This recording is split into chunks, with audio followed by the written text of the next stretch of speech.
shirkan markaa ujeedadiisu waxay tahay in ummadda Soomaaliyeed wax garadkeedii iyo siyaasiyiinta kala duwanaa kadib markii ay ka quusteen madaxweyne xasan sheekh maxamuud iyo kooxdiisa kala qaybsanaanta iyo kala tagga ummadda Soomaaliyeedna laga wacyigeliyo xasan aan la fiirin xasan waa shakhsi meeshana wuu dhaafayaa ilaahay idinkii bismillaahir rahmaanir rahiim alxamdulillahi rabbil caalamiin wa sallallahu ala sayyidina muhammad aad baad u mahadsantihiin shirkan dabcan waxaa dhaliyay hubanti la'aanta siyaasadeed ee dalku ku sugan yahay iyadoo muddo-xileedkii hay'adaha dastuuriga ee dalku 4 bilood iyo maalmo ay ka harsan yihiin welina aysan taariikhda hore u dhicin iyadoo 4 bilood iyo maalmo ay ka harsan tahay itijaaha iyo meesha la aadaya hal kala taay meel laga aadan la aqoon weli aysan dhicin oo u sii dheer tahay madaxdii loo doortay dalkan midnimadiisa isku hayntiisii mashaakilka iyo caqabadaha taagan xataa aysan ku baraarugsanayn dalkii iyo dadkiina uu kala tagay qataro waaweynna ay jiritaankii dowladda Soomaaliya ay dul hoganayaan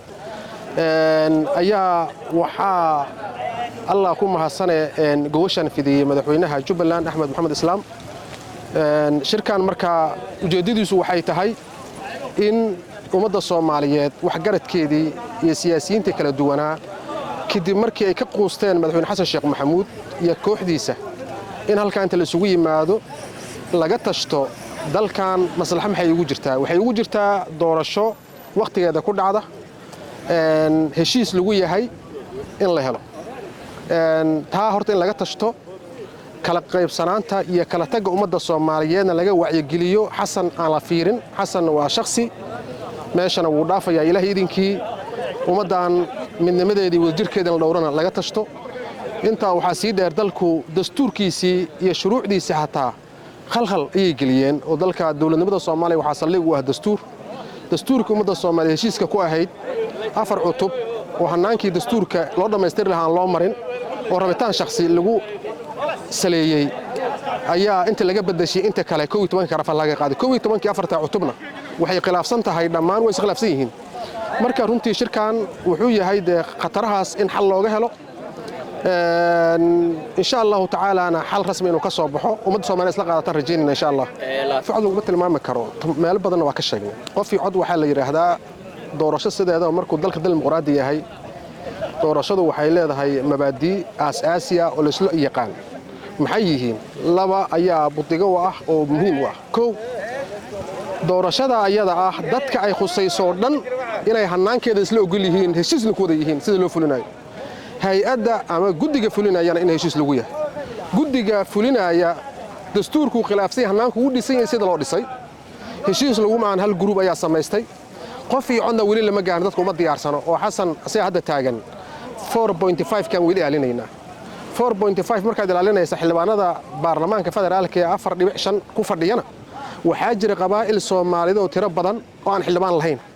dadkaas uu leeyahay marka cod baad leedihiin ee adinka isma sharixi kartaan inta hanaanka noocaas ay ku dhex jirtana qof iyo codka lagu sheegay naftigeeda ayaa dambi iyo fool xumo ku ah madaxweynuhu waa inuu magac kale u bixiyaa xataa iyadoo sharciga aan khilaafsan heshiisna lagu ahayn xataa waa inuu magac kale u bixiyaa taas horta waa taas doorasho qof iyo cod maahan waa dhalanteed waa riyo waa wax muddo kororsi aan iska joogo uu ku raadinayay ma ahan wax doorasho inay hergelinasna waa og yahay ummaduna way og tahay laakiin ciil waxaan ugu haya in uu asigan waqti iska luminayo ummadan waqti ka luminayo marka taasi ma diidana doorasho qof iyo cod laakiin mabaadi'dii doorasho qof iyo cod iyo shuruucda dalka iyo dastuurka khilaafsan tahay sheegtay kuwa jawaabay maanta ashqaasta ay wasiirada iyo gudoomiyaha iyo dhammaan shalay meedraad bilooyin iyo isbuuciyo ka hor ayay hadlayeen oo ku amaanayeen Kismaayo iyo doorkeeda dawladiska ay ku leedahay iyo doorka ay ku leedahay diidmada يعني أشخاص ربطان كجرعان ومدح مري دور كي كل هذا هاي يا أبالك أي صومالي كل هذا هاي بيجيش كده يكون قرنت هاي عدد كودوبنا على الحياة وعرق شقت تجي كرسي جنا عن كوهيسن أقون يا كرتي أقون يا ضنمو يا وحى الله إجمد عن جرني إن كل كوهيس إن أمتنا عيان أفهينا وهذا نك ضلك قريبي مثلا حسن الشيخ محمود أنت شغلك كويس شغلك وطن خيار تاسي أرتكلوا إليه ملهن كرسي جاني سي جوجان إن رمان أفرت بلو حسن وهرتي دي عايدة كوليس جو أنت كده بس لكن ولا حساب خلاص كجيست أيقونه يقف فلين حل فلين دل كانوا قاضي سيدي سبع شعبك ومسؤولية ده فلين تقوهايو دليل شوضة وإني توسيسا هدي جرتنا ويس الصحة ficilna uu jawaab ugu dhigaayo ma ahan inuu caytamo waa xaaraam mana laga yaabo qof dawladnimo yaqaan garasho iyo xis lehna taamaba ku soo dhacaysaba fulinta laga rabaa inaad saxdid khalad lagu sheegay aad ficil ku saxdid oo ummadda ay arkaan nasaxday wixii jirana aad ka garawdo raaligelin ka bixisaa inay qaldan yihiin dusho ka jira in qaraxyo laga reesaday way jirtaa sababaha ay ku dhacday oo ay ku jirtana waa lama haddii xoogaal hoosan oo inaan faahfaahinana ma rabno shabaab magaalada xamar nawaaxigeeda ka soo bilow basra